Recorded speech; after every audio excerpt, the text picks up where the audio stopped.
ហើយប្រឈមនឹងសម្ពាធទ្វេភាគីក្រោយប្រទេសម៉ាឡេស៊ីផ្អាកការនាំចូលគ្រឿងសមុទ្រពីប្រទេសថៃឥឡូវនេះម៉ាឡេស៊ី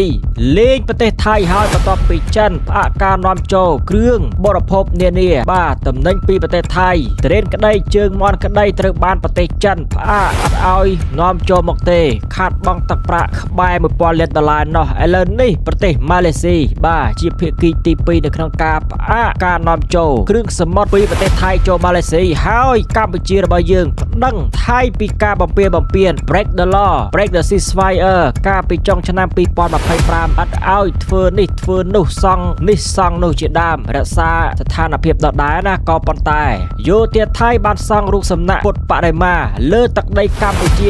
36ព្រះអង្គឯណោះប្រិមិត្តហើយធ្វើផ្លូវធ្វើនេះធ្វើនោះជាដើមដើម្បីអីបង្កើតភាពជាក់ស្ដែងនៅលើទឹកដីខ្មែរនេះប្រិមិត្តនេះគឺជាដំណឹងដ៏ក្តៅគក់មួយនឹងជម្រាបរៀបរាប់ប្រាប់ប្រិមិត្តទាំងអស់គ្នានៅថ្ងៃទី31ឧសភា2026បាទកុំភ្លេចជួយ like ជួយ share បញ្ចេញមតិទាំងអស់គ្នានៅខាងក្រោមណាឥឡូវទៅសម្ដាប់ដំណឹងទាំងអស់គ្នាស្ថានភាពភូមិសាស្ត្រនយោបាយនិងសេដ្ឋកិច្ចនៅក្នុងតំបន់អាស៊ានកំពុងស្ថិតក្នុងភាពតានតឹងខ្លាំងខណៈប្រទេសថៃកំពុងតែប្រឈមមុខនឹងសម្ពាធទ្វេភាគីទាំងលើសមរភូមិពាណិជ្ជកម្មជាមួយប្រទេសម៉ាឡេស៊ីនិងវិវាទព្រំដែនជាមួយកម្ពុជាជាការឆ្លើយតបទៅនឹងស្ថានភាពដ៏រកាំរកូសនេះភាគីថៃបានសម្រេចចិត្តបន្តបិទច្រកព្រំដែនសំខាន់ចំនួន3ជាប់ជាមួយកម្ពុជាដោយគ្មានការកំណត់ពេលវេលាបើកឡើងវិញនោះទេបាទនេះគឺជាដំណឹងបន្ថែមទៀតផ្លេចជម្រាបនៅក្នុងក្បាលដំបងណាប្រិមិត្តគឺប្រទេសថៃតាមរយៈបាទមេតបខាងជើងទឹករបស់ថៃប្រកាសហើយមិនបើកព្រំដែនជាមួយកម្ពុជាដាច់ខាតបាទហើយក៏មិនបានកំណត់ពេលវេលានៅក្នុងការបើកដែរក៏ប៉ុន្តែកម្ពុជាគ្មានមាត់អីផងមាត់តែខាងថៃអញ្ចឹងថៃដល់ពេលវារងទុកបាទពីការពហិការប្រជាជនកម្ពុជារបស់យើងមិនប្រើប្រាស់មិនទិញទំនិញរបស់វាចាប់ដើមនិយាយអញ្ចឹងមិនបើកព្រំដែនបាទអញ្ចឹងទេងាប់ពីណាងាប់ប្រជាជនថៃឯងនោះឥឡូវចូលមកពាក់ព័ន្ធទៅនឹងប្រទេសម៉ាឡេស៊ីអនុវត្តវិធានការក្តៅគគុកដាក់ប្រទេសថៃបាទផ្អាកការនាំចូលអាហារនានាគ្រឿងសមុទ្រពីប្រទេសចង្រៃណាថរ៉ាស្អេយើជង្យើបាទមានន័យថាម៉េចគឺប្រទេសចោលផ្ដើមចេញពីវិបត្តិសេដ្ឋកិច្ចទីផ្សារនាំចេញអាហារសមុទ្រដ៏ធំរបស់ប្រទេសថៃបាននឹងកំពុងរង្គោះរង្គើយ៉ាងខ្លាំងបន្ទាប់ពីប្រទេសម៉ាឡេស៊ីបានប្រកាសរឹតបន្តឹងនឹងការផ្អាកការនាំចូលគ្រឿងសមុទ្រមួយចំនួនដែលនឹងត្រូវចាប់ផ្ដើមអនុវត្តចាប់តាំងពីថ្ងៃច័ន្ទទី1មិថុនា2026នេះតទៅបាទគឺថ្ងៃស្អែកហ្នឹងហើយប្រិមិត្តដល់ហើយចឹងទេចាប់ពីថ្ងៃស្អែកនេះទៅម៉ាឡេស៊ីរឹតបន្តឹងរដ្ឋបិទនៃការនាំចូលបកាណានៃគ្រឿងសមុទ្រនោះពីប្រទេសថៃយកតាមរបាយការណ៍ពីការិយាល័យកិច្ចការពាណិជ្ជកម្មនៅទីក្រុងកូឡាឡាំពួរប្រទេសម៉ាឡេស៊ីនឹងផ្អាកការនាំចូលបកាចំនួន5ប្រភេទជាក់លាក់រួមមានបកាខ្លាពណ៌ត្នោតបកាចេកបកាជើងសបកាខ្លាយក្សនិងបង្គាខៀវទន្ទឹមនឹងនេះដែរការនាំចូលត្រីសមុទ្រពីប្រទេសថៃក៏តម្រូវមានការភ្ជាប់វិញ្ញាបនបត្រវិភាគ COA យ៉ាងតឹងរ៉ឹងផងដែរអាញាធិបតេយ្យម៉ាឡេស៊ីបានបញ្ជាក់ផងដែរថានេះជាវិធានការពាណិជ្ជកម្មទៅវិញទៅមកគេថា Tit for Tat ដើម្បីឆ្លើយតបទៅនឹងការដែលថៃធ្លាប់បានដាក់លក្ខខណ្ឌតឹងរ៉ឹងលើបកាម៉ាឡេស៊ីនាពេលកន្លងមកអញ្ចឹងទេមានទៅមានមកពាក្យខ្មែរយើងបាទគេថា keyword ដែល go viral ប្រិមិត្តគេថាមានទៅមានមកភាសាអង់គ្លេសគេថាម៉េចប្រិមិត្តជួយ comment ប្រាប់ផងខ្ញុំភ្លេចបាត់ទៅបាទវិធានការនេះនឹងបន្តអនុវត្តរហូតតតែភ្នាក់ងារពាក់ព័ន្ធរបស់ថៃបំពេញកម្រងសំណួរស្តង់ដារសុវត្ថិភាពចំណីអាហាររួចរាល់សម្រាប់ការវេតម្លៃឡើងវិញករណីនេះត្រូវបានគេរំពឹងថានឹងបណ្ដាលឲ្យខាតបង់ប្រាក់ចំណូលយ៉ាងសន្ធឹកសន្ធាប់ដល់អ្នកនាំចេញថៃនិងបង្កើតជាវិបត្តិផ្គត់ផ្គង់លើសតម្រូវការក្នុងស្រុកដែលធ្វើឲ្យតម្លៃអាហារសមុទ្រនៅក្នុងប្រទេសថៃពិបាកបាទអាចដួលរលំហើយពេលនេះឥឡូវរឿងនេះចូលមករឿងមួយទៀតប្រិមិត្តសង្ខេបបែបខ្លីណាកម្ពុជាដាក់ពាក្យបណ្ដឹងជាផ្លូវការចោទប្រកាន់ថៃរំលោភបំពានបូរណភាពទឹកដីបាទពាក់ព័ន្ធទៅនឹងថៃសង់រូបពុទ្ធបដិមា36ព្រះអង្គហើយធ្វើផ្លូវធ្វើនេះធ្វើនោះលើទឹកដីបរណភាពទឹកដីកម្ពុជាណោះអញ្ចឹងទេប្រិមិត្តជាទីមេត្រីខមមិនម្នាក់មួយមើលថាថៃបាទរំលោភបទឈប់បាញ់កាលពីថ្ងៃទី27ខែធ្នូ2025ដែលចុះហត្ថលេខាសញ្ញេបាទចុងឆ្នាំណាហើយមួយទៀតលោកដូណាល់ត្រាំមកធ្វើជាអធិបតីភាពថ្ងៃណាអាហ្នឹងក៏បទឈប់បាញ់ដែរ គេได้ join statement សេចក្តីប្រកាសរួមអញ្ចឹងទេថៃ break the ceasefire បាទ ទន្ទឹមនឹងការរងសម្ពាធសេដ្ឋកិច្ចពីភាគត្បូងនៅព្រំដែនភាគខាងកើតឯណោះវិញក្រសួងការបរទេសនិងសហប្រតិបត្តិការអន្តរជាតិនៃកម្ពុជាបានចេញសេចក្តីប្រកាសព័ត៌មានផ្លូវការមួយកាលពីថ្ងៃទី30ឧសភាម្សិលមិញនឹងឯងដោយបានដាក់លិខិតតវ៉ាដាច់អហង្ការប្រឆាំងទៅនឹងប្រទេសថៃកម្ពុជាបានចោទប្រកាន់ថាកងកម្លាំងប្រដាប់អាវុធថៃបានរំលោភលើសេចក្តីថ្លែងការណ៍រួមនៃកិច្ចប្រជុំគណៈកម្មាធិការព្រំដែនទូទៅ GVC កាលពីថ្ងៃទី27ធ្នូ2025កន្លងទៅយោធាថៃបានពង្រឹងការគ្រប់គ្រងខុសច្បាប់លើទឹកដីកម្ពុជាជាបណ្ដា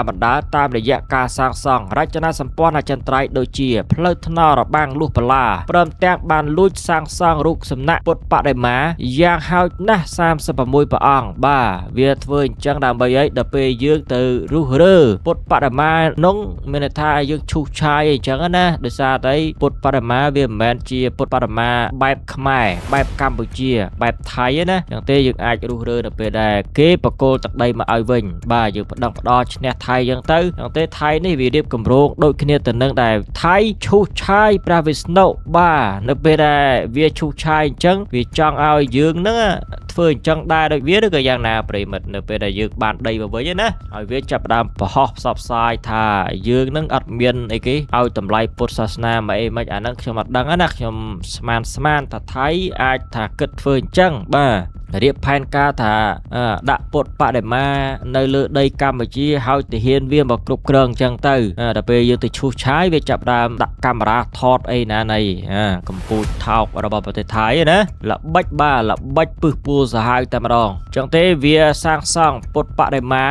36ព្រះអង្គនិងដំឡើងបង្គោលទង់ជាតិថៃចំនួន2នៅក្នុងភូមិសាស្ត្រខេត្តព្រះវិហារនិងខេត្តឧត្តរមានជ័យកម្ពុជាបញ្ជាក់ជាថ្មីថាខ្លួនដាច់ខាតមិនទទួលស្គាល់ព្រំដែនឯកតាភាគីណាមួយដែលបង្កើតឡើងដោយការប្រើប្រាស់កម្លាំងរបស់ថៃនោះឡើយនឹងបានអំពាវនាវឲ្យភាគីថៃគោរពតាមការបដិញ្ញាចិត្តទ្វេភាគីដើម្បីស្ដារទំនុកចិត្តនិងបន្តការងាររបស់វែងព្រំដែនឡើងវិញតាមយន្តការដែលមានស្រាប់បាទអាហ្នឹងគឺកម្ពុជាតវ៉ាយើងតវ៉ាអញ្ចឹងទៅបាទហើយយ៉ាងម៉េចប្រិយមិត្តទាំងអស់គ្នាជួយបញ្ចេញមតិបាទប្រាប់ពិភពលោកនានាផងថាថៃឈ្លានពាន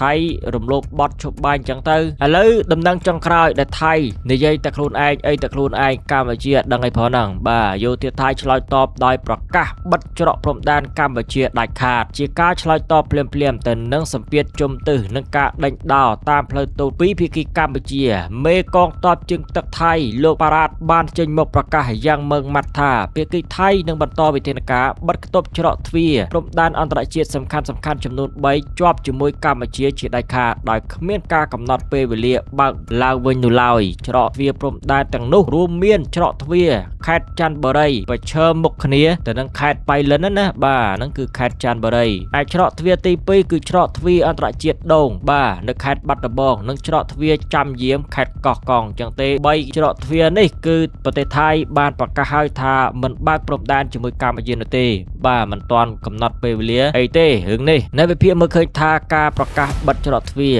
ព្រំដែនយ៉ាងគំហុកនិងគ្មានការកំណត់ពីសំណាក់កងទ័ពជើងទឹកថៃបែបនេះ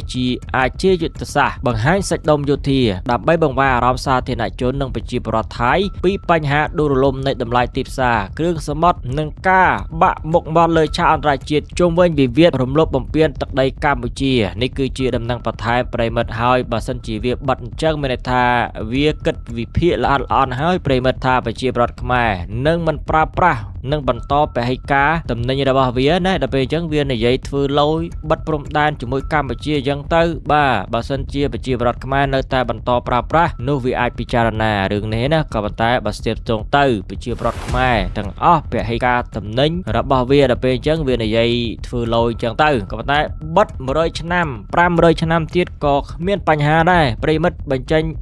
ទស្សនៈទាំងអស់គ្នាមើលថាថៃបិទ100ឆ្នាំ500ឆ្នាំទៀតក៏អត់បញ្ហាដែរយើងបន្តគាំទ្រផលិតផលក្នុងស្រុករបស់យើងបាទពហិការតំណែងរបស់ចៅសៀម